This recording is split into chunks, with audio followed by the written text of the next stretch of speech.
नमस्कार। आप लोगों ने डोमिनो इफेक्ट का नाम सुना होगा। जब एक इवेंट ऐसी होती है कि उसके कारण सक्सेसिव बहुत सारी इवेंट्स होती हैं, आउटकम पॉजिटिव या नेगेटिव कुछ भी हो सकता है। मुझे कुछ इस तरह का ही होता हुआ लग रहा है।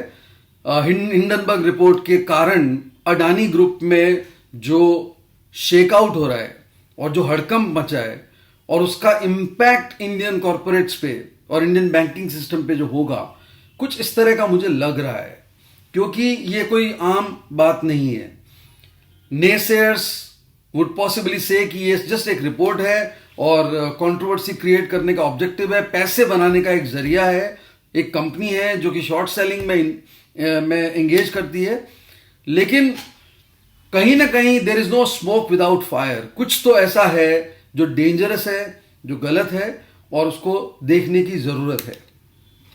तो हिंडनबर्ग है क्या और अडानी ग्रुप का जो एम्पायर है उसमें क्रैक्स क्या क्या क्या है और कहां है, आज इस वीडियो में ये जानने की कोशिश करते हैं। तो पहले तो हिंडनबर्ग 1917 में नेथन एंडरसन एक इंडिविजुअल हैं जिन्होंने इस कंपनी की शुरुआत की और इस कंपनी का काम डेरिवेटिव, फाइनेंशियल प्रोडक्ट्स और शॉर्ट सेलिंग में है। ये फाइनेंशियल रिसर्च कंपनी है जो शॉर्ट सेलिंग में एंगेज करती है। शॉर्ट सेलिंग का मतलब क्या होता है? शॉर्ट सेलिंग का मतलब होता है selling short. That means you sell without having physical position of security और स्क्रिप्ट। मतलब ये है कि आपके पास कोई कंपनी के शेयर नहीं है लेकिन आप उसको बोरो करते हो कुछ मार्जिन मनी देके एक फ्यूचर डेट पे वो पैसा वापस देने के कॉन्टेक्स्ट में, और उसके बाद उसी शेयर को आप किसी दूसरे को बेच देते हो। आप ऐसा क्यों करते हो? बिकॉज आप ये एक्सपेक्ट करते हो कि उस शेयर के प्राइस फ्यूचर में गिरेंगे, और अगर ऐसा हो जाता है तो जो बेनिफिट है वो डिफरेंस का वो आप कमाओगे। मतलब $100 में अगर आपने कोई शेयर बोरो किए और उसको बेच दिया और फ्यूचर डेट पे अगर उस शेयर के प्राइस गिर जाते हैं $80, तो $20 का जो मुनाफा है वो आपका बेनिफिट है। ये कंपनी यही काम करती है। अब देखा जाए तो अडानी ग्रुप के शेयर्स के प्राइसेस गिर चुके हैं और इस कंपनी ने ये एक्सेप्ट भी किया है कि वो शॉर्ट सेल करती है और अडानी ग्रुप में उसका एक्सपोजर है। मतलब सीधी सी बात है कि अडानी ग्रुप के एम्पायर के गिरने का फायदा इस कंपनी को होगा। लेकिन इससे अडानी ग्रुप के बारे में जो रिपोर्ट है वो गलत नहीं होती, क्योंकि ये रिपोर्ट फैक्ट बेस्ड है। हिंडनबर्ग के पोर्टल पे आप इस रिपोर्ट को पढ़ सकते हैं और उन्होंने पॉइंट बाय पॉइंट नेल किया है कई इश्यूज को, और ये बोला है कि हमने 2 साल की इंटेंसिव रिसर्च की है और उस रिसर्च के बाद हम इस रिपोर्ट को लेके आ रहे हैं। और इस कंपनी की क्रेडिबिलिटी है क्योंकि इसने 17 कंपनीज को पहले एक्सपोज किया है और उनमें से कुछ नाम तो बहुत बड़े हैं। निकोला करके एक कंपनी है जो जनरल मोटर्स की OEM सप्लायर थी, ट्रक्स, इलेक्ट्रिक व्हीकल उसमें, और इस कंपनी ने क्लेम किया था कि हमने इतने व्हीकल्स को सेल किया है। लेकिन बाद में हिंडनबर्ग रिपोर्ट ने एक्सपोज कर दिया कि ये सिर्फ फिक्टिशियस था और ऐसा कुछ भी नहीं था, और इस कंपनी ने इस तरह के क्लेम से अपनी वैल्यूएशन को बढ़ा लिया था जो सिर्फ एक बबल था और जो बस्ट हुआ।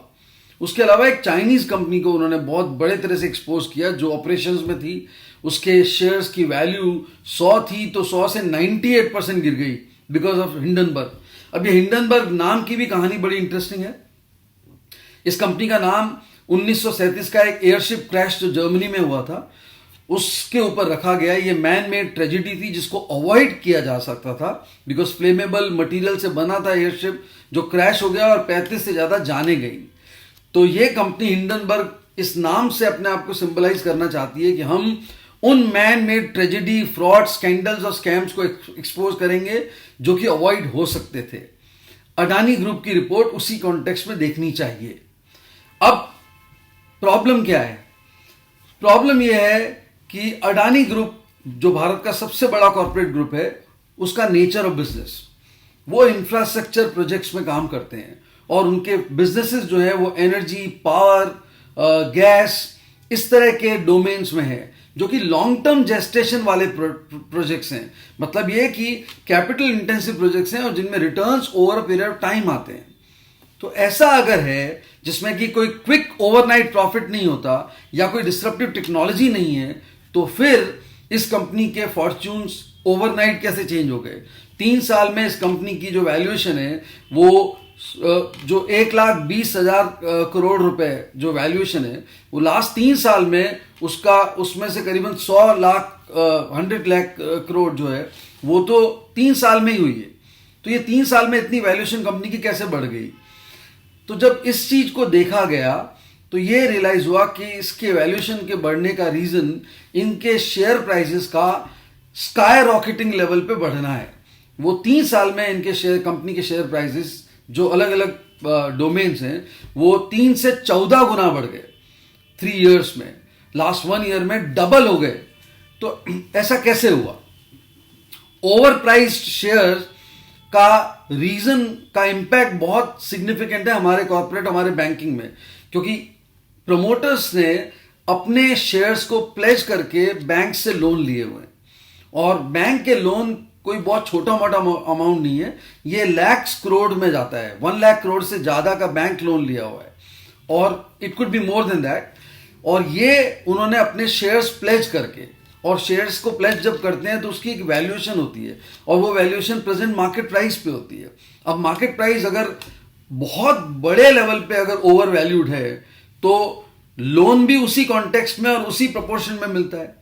सोचिए, अगर शेयर के प्राइस अगर सीधे नीचे गिर जाए तो जो बैंक्स के पास शेयर्स जो प्लेज किए हुए उसकी वैल्यू कम हो जाएगी। इसका मतलब क्या हुआ? अगर आप बैंक हैं और आपने अगर अडानी ग्रुप को लोन दिया हुआ है तो उस लोन के बदले में जो शेयर्स अडानी ग्रुप ने प्लेज किए हुए अगर उसकी वैल्यू अचानक गिर जाती है तो बैंक के पास रिकवर करने को क्या होगा?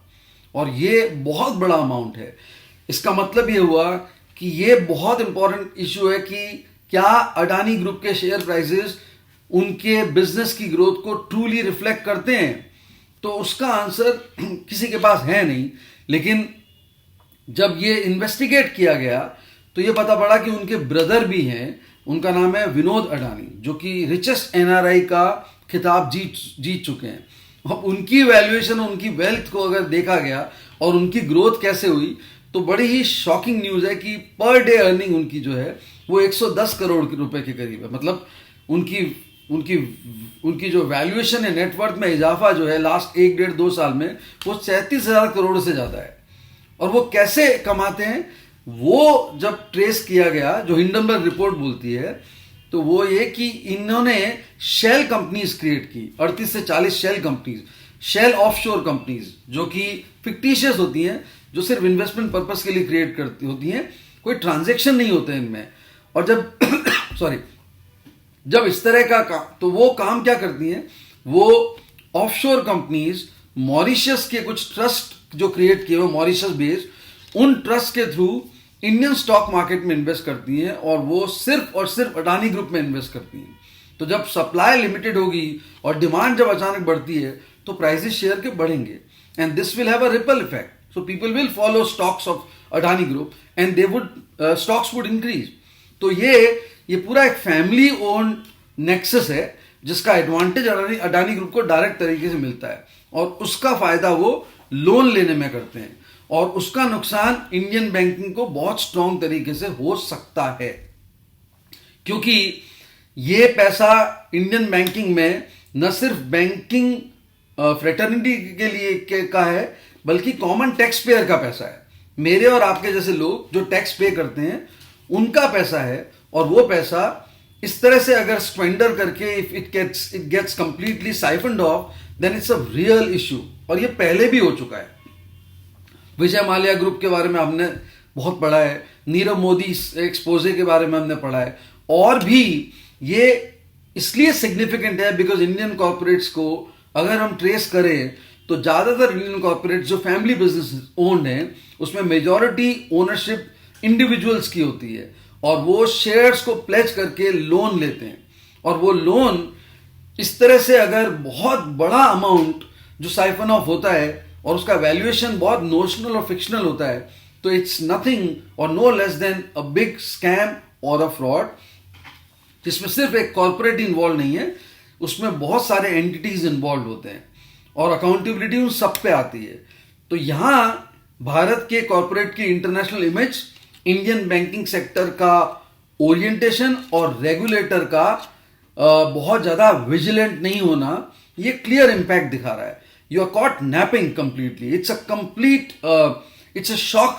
It's horrendous to see that the way few giants or few individuals who are larger than life or who've been made to believe like as if they are larger than life, they can actually control the entire banking system because इतना पैसा अगर वो siphon of कर सकते हैं.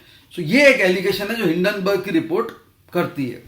पर ये यहां नहीं रुकती. सिर्फ ये बोलती है कि इस ग्रुप का करंट रेशियो जो है वो 1 से कम है. मतलब ये करंट रेशियो का मतलब होता है कि 6 to 12 मंथ्स में कंपनी के पास आउटगोइंग और इनकमिंग का जो गैप है उसमें क्लियर है कि इनकमिंग मतलब रेवेन्यूज कम है और लाइबिलिटी ज्यादा, एक्सपेंडिचर बहुत ज्यादा है. तो मतलब नेट इनकी जो बोरोइंग्स हैं वो आउटवे करती हैं इनके रेवेन्यू को. Current ratio that means business की आज की स्थिति.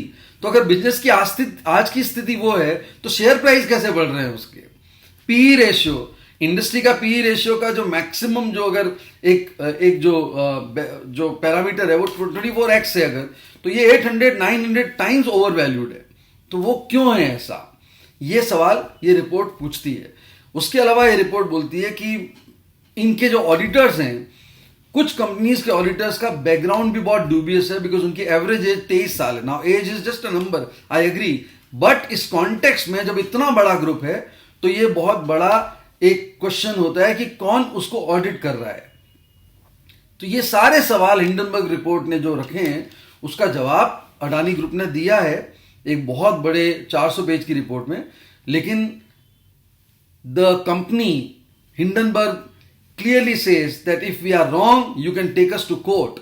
आप हमें कोर्ट में ले जा सकते हैं, लेकिन आप राष्ट्रवाद या नेशनलिज्म के नाम पे फैक्ट्स को गलत नहीं प्रूव कर सकते. अगर आपको हमें गलत प्रूव करना है तो फैक्ट्स पे गलत प्रूव कीजिए. और उसके कारण उसका इंपैक्ट है बजट में दिख रहा है आपको, बजट के बाद स्टॉक मार्केट के मूवमेंट में दिख रहा है, क्रेडिट स्विस के अनाउंसमेंट में दिख रहा है.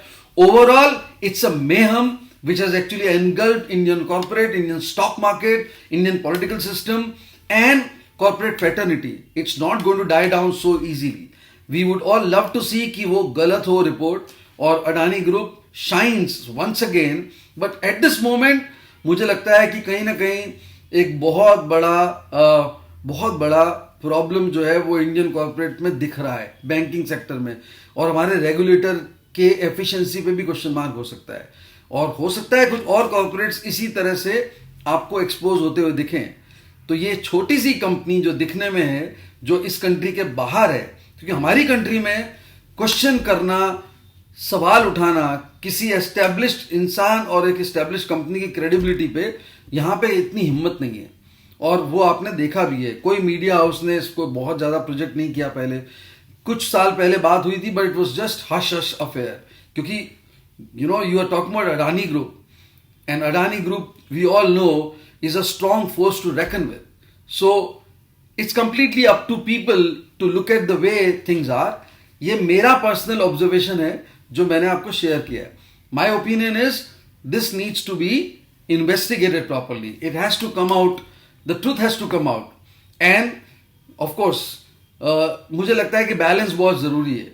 एंड डेफिनेटली इस कंपनी के पास अपनी खुद की शेयर होल्डिंग बहुत ज्यादा है, तो पब्लिक में इनके शेयर्स कम है. तो slide of share market, slide in the share market may not really be a big problem for this company, but overall उसका जो इंपैक्ट है वो दूसरे तरीके से इस कंपनी को बहुत ज्यादा डेंट कर सकता है, ऐसा मुझे लगता है.